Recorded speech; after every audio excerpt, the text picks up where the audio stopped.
My name is Ira Davis, and I first started watching Rancho online probably about halfway through the pandemic when church as usual was shut down and we couldn't go into the building.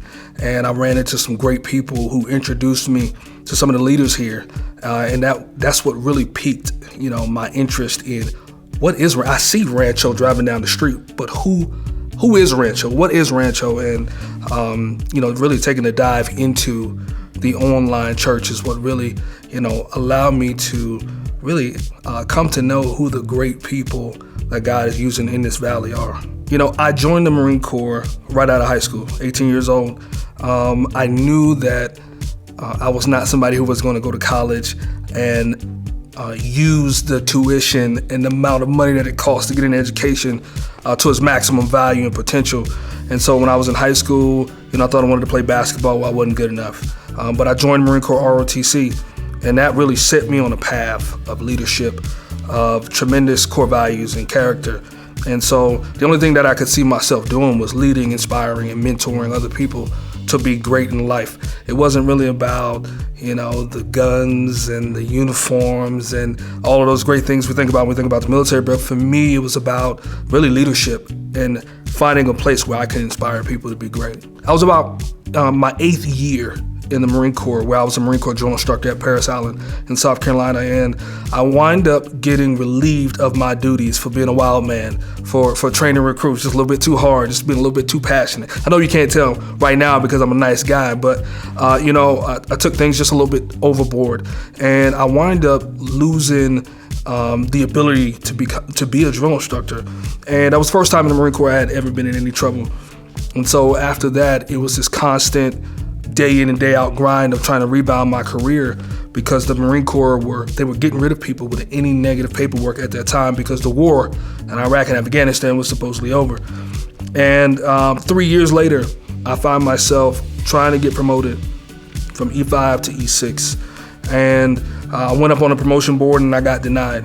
And I remember like it was yesterday, I got a letter from Headquarters Marine Corps, and they said, Sergeant Ira E. Davis, you are not being retained in the United States Marine Corps. And I looked at the date, the exit date on my contract, on my enlistment, and it was 3 months from the date that I opened the letter.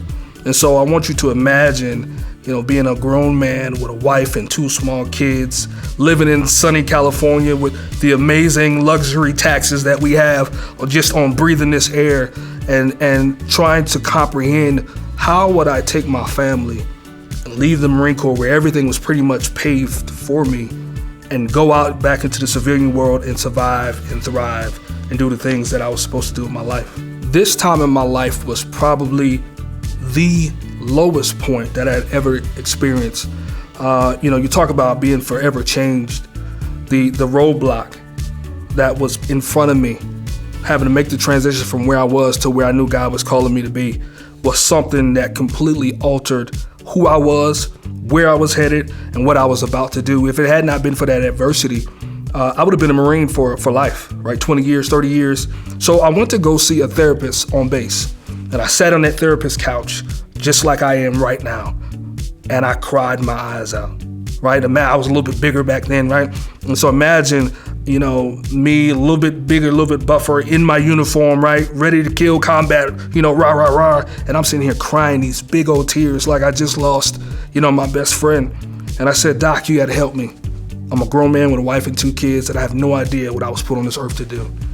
And so we talked for about 4 or 5 days, and he came back and he said, listen, Sergeant Davis, in my personal and professional opinion, I believe that you were put on this earth to inspire people to go after their dreams, to inspire them down to their bones.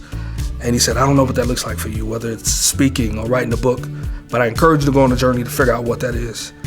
And that was the moment that my life was forever changed, because I began to hear the Spirit of God speak to me. When that therapist started talking, the light bulb started going off. And so what I did, because I'm a man of faith, I immediately went out to my car, didn't put the key in the ignition, I didn't drive away. I sat in the parking lot and I cried and I prayed. I said, God, this is the moment that I've been waiting for. Who am I? What am I supposed to be doing? And God just began to reveal to me what he had for me and all the things that he wanted me to do with my life. He said, you are a man of the intangibles, not the tangibles. And there was a time and a place that I wanted to reveal myself to you, but I had to get you to this place where I can break you down, not to kill you, not to harm you, but to rebuild you so that I can use you for my kingdom and for my glory. Right around the time where God began to reveal to me who I was and what I was designed to do, right? He was like, listen, you're a transformational leader, you're a visionary, you're a phenomenal communicator, and you're creative. I want to put a camera in your hands to inspire you, and I'm going to give you a platform to inspire other people to go after their dreams. I'm like, okay, God, really? I don't know what that looks like, right? At best, I've been filming birthday parties for family and friends, so I don't know where we go from here. And so he was like, hey, go buy this camera and go start calling people. And I'm like, okay, God, I don't know how we're going to make ends meet here. I don't know what you're doing here. But, to make a long story short, my first ever professional gig was for NFL Hall of Famer Eric Dickerson from the LA Rams, right? And then after that, it was Grammy Award winner Tina Campbell from the gospel group Mary Mary. And then things just kind of started picking up from there. Keep in mind, I'm not even out of the Marine Corps yet. So we're still in this 3-month time period, right? Where God is just like, right? And he just started revealing himself. And I said, okay, God, I appreciate what's happening right now, but this is not what you said that I would be doing. And he said, you're right. What I'm doing is I'm giving you a platform that you don't even qualify for. But what I want you to do is every time you turn on your camera, I'm giving you a responsibility to create films that inspire people who were stuck just like you to go discover their purpose and die for their dreams. I want you to create this production company called 412 Studios, which is named after Ephesians 4:1-2. That says, live a life worthy of the calling for which you have been called. And so every time you turn on your camera, I want you to create films that lives up to that scripture that will inspire people to do what I called them to do. And so a couple of years after that, God began to reveal to me, okay, yes, you are a director, producer, filmmaker, but it's bigger than that. That's just a fruit of the tree of who I've called Ira Davis to be. You are a dream development coach, and from that, everything you touch, you will coach the world from and show them that I've called them, I've equipped them, and I've empowered them to do something that's bigger than themselves. And so now I run a media and coaching company in addition to my production company that they both have the same exact mission, right? To inspire, to empower, and to equip people who know that they were made for more, to do something bigger, more purposeful, legendary, to impact the world. And so now I speak, I coach, right? Working on books, have a podcast, and God is just God is using the film side and the speaking coaching side together for his glory to do something that's bigger than me. People ask me all the time, where does my faith, where does Christ intersect with what I do as a filmmaker, as a director, as a speaker, as a coach? The truth is, and there's no way to sugarcoat this, there is no coaching without Christ, period, point blank. You don't get to this place without bringing God with you, having God lead you, and having God cover you in the back, right? And so I talk about this analogy of skydiving, which we call dream diving, right? And I want you to imagine a skydiver, somebody's going on a tandem dive for the first time. You don't just run and jump out of a plane by yourself, right? There's somebody attached to you in the dive, right? And we don't say jump, we say dive, right? Because wherever your head goes, your mind, body, heart, and soul will follow, right? So we say dream dive. You must dive in the direction of the target of where God has called you to. You can't hit a target that you don't have, but you can hit a target that you can't see, right? So we say dream dive. And so here's the deal. When you go diving out of a plane, there's somebody attached to you. There's an instructor.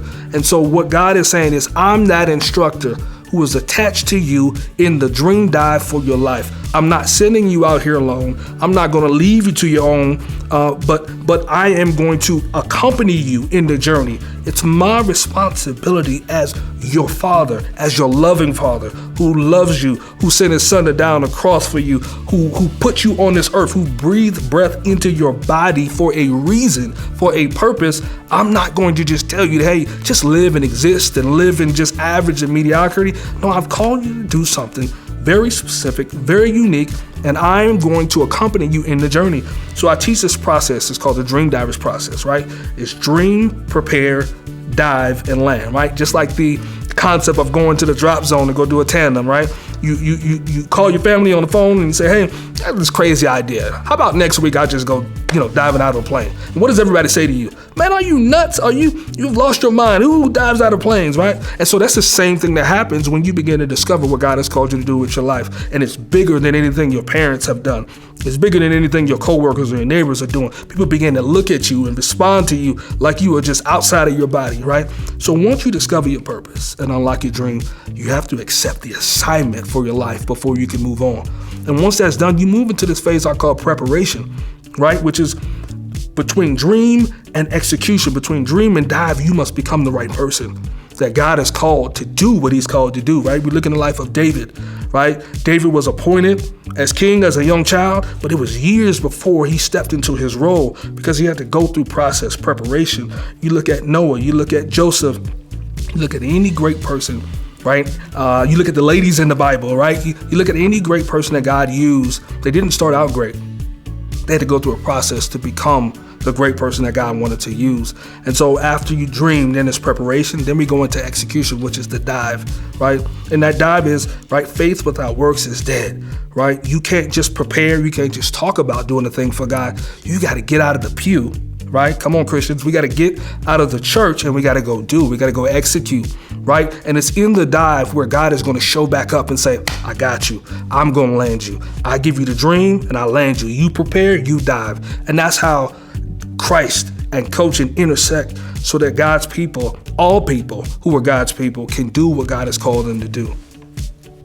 I'm super excited to be here at Rancho, to be a part of the small group community, to be a part of the leadership community. We're bringing a special course here called What's Your Dream? It's a 5-week transformational faith-based coaching course to help everybody who feels stuck, who feels like God is calling you to another level, who feel like it's time for you to reinvent yourself because this pandemic has felt like it's crushed you, when really God is saying, no, this is creating you, right? This course is designed to help you really discover who God has called you to be and to help you unlock your dreams so that you can leave from this 5-week course and begin to put your life back together and work towards becoming the man or woman that God has called you to be. So over that 5 weeks, right, you're going to sit down with me on our first session. It's going to be a one-on-one 30-minute session where I'm going to really stretch you to dream bigger, right? Before I even coach you or anything, I'm just going to stretch you to dream bigger, right? And then the rest of the weeks, we're going to do things like talk about what are your capabilities? What's the cause that connects to your heart? What is the solution that God has equipped you to bring into the earth? And then we're going to do the fun part. We're going to unlock the dream, the thing that God wants you to create or to attach yourself to so that you can do the thing that God has put you here to do, unlike anybody else walking this planet. So I'm excited, Rancho, to be here, to be able to add value to your life, not to take from you, but to serve you so that you can go out here and do more than just be a casual Christian saint on a Sunday morning. God is calling his people to get out into the world, right? What does he say? He says, go into all the world. And so we can't be the church just in the church. We got to be the church out in the street as well. And so I'm looking forward to it. If you haven't signed up, get signed up because it's going to be a great time.